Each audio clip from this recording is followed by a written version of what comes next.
We've been producing the runway collection for 2 years, and it's very important that we match the collection to the actual compacts and the things that we sell. So I took the fabrics and I was inspired by the colours of the fabric. There's like kind of a grey lilac, lavendery colour, which I thought was a good base because I like those floral kind of cold colours. There's a lot of grey, there's like a greyish in the background too. And I used that to inspire me to basically do the eye tint and the lip. So there's a kind of a lavender base without being lavender. It's kind of a cold bronze, cold eyebrow with the grège that we had from Eyebrow Maestro. And then there's also this lip that's a kind of a beigey lavender base. The name of the collection is Black Velvet. So we have the Black Velvet eyeshadow in the compact. And the whole point about it really is to do a wearable runway collection. But we've always tried at Armani to make a wearable collection, and I think this time is very beautiful because it was taking the fabrics and being inspired by the fabrics, but then kind of giving them a twist to make them into wearable makeup. The whole point about runway is that we're not dictating and saying you have to wear this look. So this time, for example, we wanted a very, very shiny, wet looking eye tint that we don't have. So it was basically how to make that tint that looks extremely shiny and wet in a new way for the eye tint formula. That's what's so great is the Armani Runway Lab is basically choosing the formulas for the right colours but also creating new products.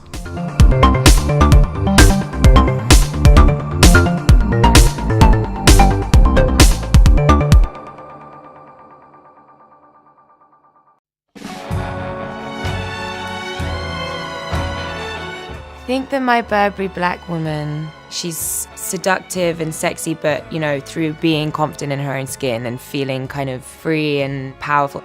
And there's a darkness to it as well, but also, you know, a flirtiness. All those things that are really sexy. I think smell is really important, whether you find someone attractive or not. Just scents just bring back so many memories. They're so potent and powerful, it reminds you of people and places. I like to have like a scent that you wear all the time that people recognize you for, and it's now my signature scent. When I turned up on the day to shoot the campaign, Mario was there and he's so energized and he made me feel really confident and excited. And then I put on this amazing black trench coat, amazing hair and makeup, sprayed on the perfume. The real key was that there was this loud blaring music, which is in the commercial, which is Duffy, I Put a Spell on You. And that music really kind of created the vibe and the character. Not really like I was acting a character, it was more me, but it was, you know, that sort of side of myself, a bit more sensual and dark.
Louise, it's so lovely to get to sit down and chat to you. First things first, priorities. I want to talk about Strictly. Tell me everything you can tell me about Strictly. Why now?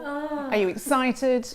Really excited, really nervous, more nervous than I thought I'd ever be. I've always watched it, I love the programme, and then I think this is a little something for me, a really small snippet of going back 20 years ago to get back out there and, I don't know, sing around and dance around. Well, the thing that would make me nervous more than, you know, doing the rumba and the American smooth to perfection, it would be how you fit it in, all the training. It's going to be a really tough regime.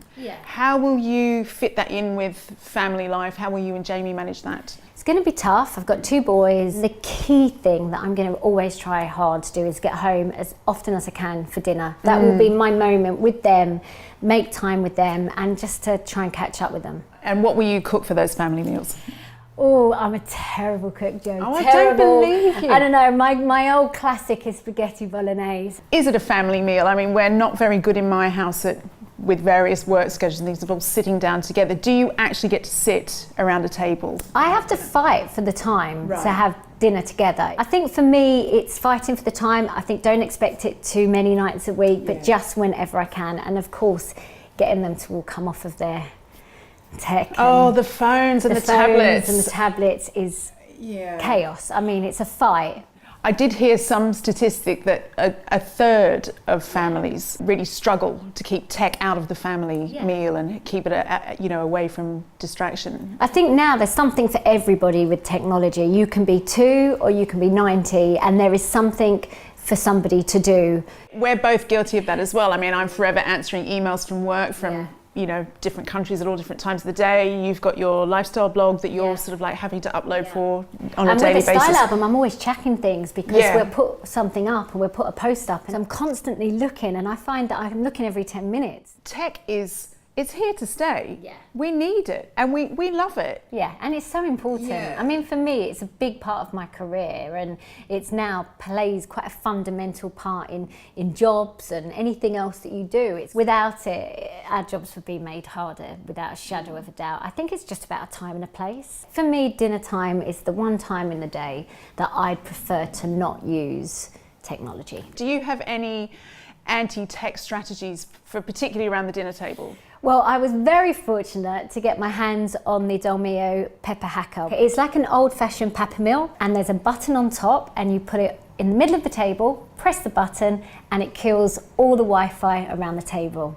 So it's only then that there isn't any Wi-Fi that you realise how much your family have been dependent on it. My most important thing to teach my kids is to be able to walk into a room and chat to anybody and everybody. Yes, absolutely. And be charming, and to be humble, and to be confident, and all of these things. For me, they're the things that really get you somewhere in life. And that moment and those life skills are being lost. I think that's really true. I mean, if they're not practicing interacting at this level, how do you put it on a bigger stage, or, you know, present in a meeting or go for a job interview? And they can bury their heads, and actually before long you realise they're not really chatting and they're not learning the art of conversation. And so you've tried the pepper hacker, and that's been successful. Very. Have you got any other strategies for sort of redressing the balance of tech versus family? We've got a tech drawer, so at dinner time everything goes in the tech drawer, out of sight, out of mind.